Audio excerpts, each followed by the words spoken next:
Take a look at this map in front of you. The area in the picture is the United Kingdom, and England is a part of it. This is London, which is a part of England.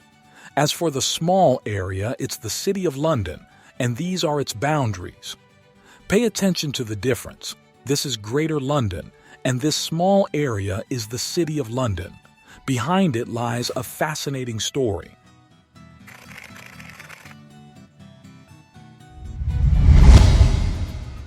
The site has been treated differently by the king and the government in a way no other place in the United Kingdom is treated.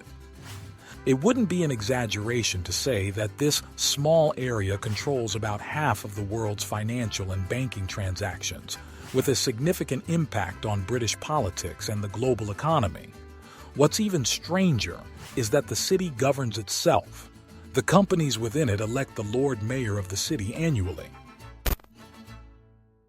Every year, in November, the City of London seems to travel back in time by about 1,000 years to hold celebrations in a peculiar manner. If you were to witness the celebrations, you'd see the Lord Mayor of the city and officials dressed in medieval attire, riding in a horse-drawn carriage through the streets in ritual-like festivities. These celebrations have remained virtually unchanged for nearly 8 centuries. Each year, at the same time and in the same fashion, these celebrations take place, and you might be wondering about their purpose. The philosophy behind these celebrations, and for some, the City of London itself in the heart of London, is seen as a state within a state. So, what is the power of this city? That's what we'll delve into in this video in Illuminating Insights.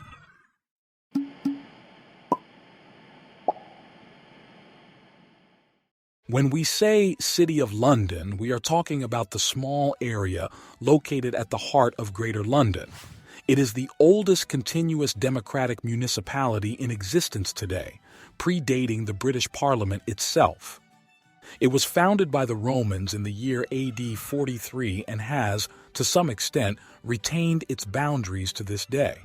Its area is approximately 1 square mile, and its population does not exceed 9,000 people. However, about 500,000 people work there daily, most of them in the financial sector, including banks, insurance companies, accounting firms, and law offices. In the City of London, you will find the Bank of England, the Central Bank of the United Kingdom, and the London Stock Exchange. Here you'll get a video link about the importance of central banks and their role, or you can find it in the description below. Additionally, you'll find nearly a quarter of the world's largest global banks, making it the second largest financial center globally. This small area controls about 40% of international stock, bond, and derivative trading outside of stock exchanges. Nearly 30% of global currency trading takes place in the City of London. Almost 90% of marine insurance worldwide is concentrated in this small area. This means that virtually every ship sailing the seas has some dealings with them, and all of this is squeezed into 1 square mile. This area is not just a city. It is a corporation known as the City of London Corporation. This corporation has a Lord Mayor who is also the head of the city and is elected annually. By the way, in a very peculiar way, the elections involve not only the approximately 9,000 residents, but also the companies operating within the city. The surprising part is that companies hold 75% of the votes, while the residents, around 9,000 people, have only 25% of the voting power. This illustrates that the city is governed by the financial system itself. If you think that the 500,000 people working in the city participate in the electoral system, you are mistaken. It's not the employees, but their employers who participate. For instance, a company with 7 employees gets 1 vote, and the vote is determined by management. If a company has 70 employees, every 5 employees equate to 1 vote.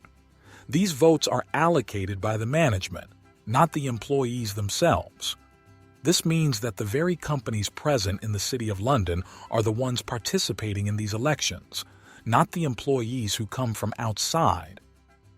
After the mayor is elected, there is a celebratory event, somewhat like a carnival, with specific rituals from ancient times. The Lord Mayor dresses in the attire you see and rides in the golden carriage. The general public, officials, and members of companies also attend, all wearing special celebratory costumes. They are very dedicated to these extremely ancient traditions, and they have been performing these rituals for almost 8 centuries since the inception of this position. Here, in the very ancient philosophy behind their adherence to these customs, writer Nicholas Shaxson talks about it in his book Treasure Islands. He states, citing an Old City of London booklet, that they perform these traditions to embody the rights and privileges they have acquired over the years, and make these privileges visible to everyone, not just on paper. The idea is to highlight their power and control over all those who deal with them, including traders, companies, and global institutions. Now, what are these privileges and rights that warrant all this? Over the years, the city has been granted various powers by the monarchy, eventually gaining semi-autonomous governance. It has its own constitution and the authority to amend it as it sees fit. Unlike other areas of the United Kingdom, the City of London is not subject to the authority of the British Parliament, which is the actual governing body in Britain. The Parliament has no jurisdiction over the city whatsoever. The City of London has its own courts and a separate police force distinct from the Metropolitan Police. This police force does not answer to the British government, but only to the city, and its costs are covered by the city's treasury and tax system. The Lord Mayor of the City of London has the direct right to access the monarch and is immediately informed of declarations of war and peace. Furthermore, within the city, the Lord Mayor is treated as if he were a government minister when traveling abroad, going on approximately 90 trips per year.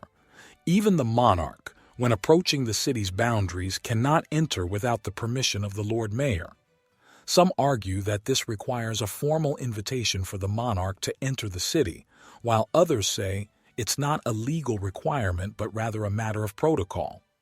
What we can take from this point is that even the king must deal specifically with the city, and this is what prompts some to describe this small region as a state within a state. Additionally, there is another advantage that the city possesses, and that is its tax treatment. The city is tax treated differently than any other area in Britain. While companies in the city do pay taxes to the British government, the authority to determine and collect these taxes belongs to the city itself, not the British government. The actual tax amount can vary significantly in the City of London compared to any other city in Britain. Moreover, the city has a significant number of tax exemptions and incentives designed to attract companies to the area. Because of these tax exemptions, the City of London has become one of the most prosperous areas in the entire United Kingdom.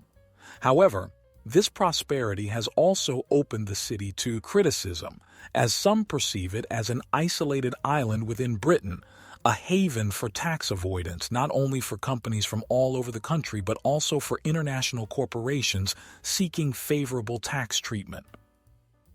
A significant number of Russian companies listed abroad choose London over New York for listing, primarily due to the ease of British governance standards.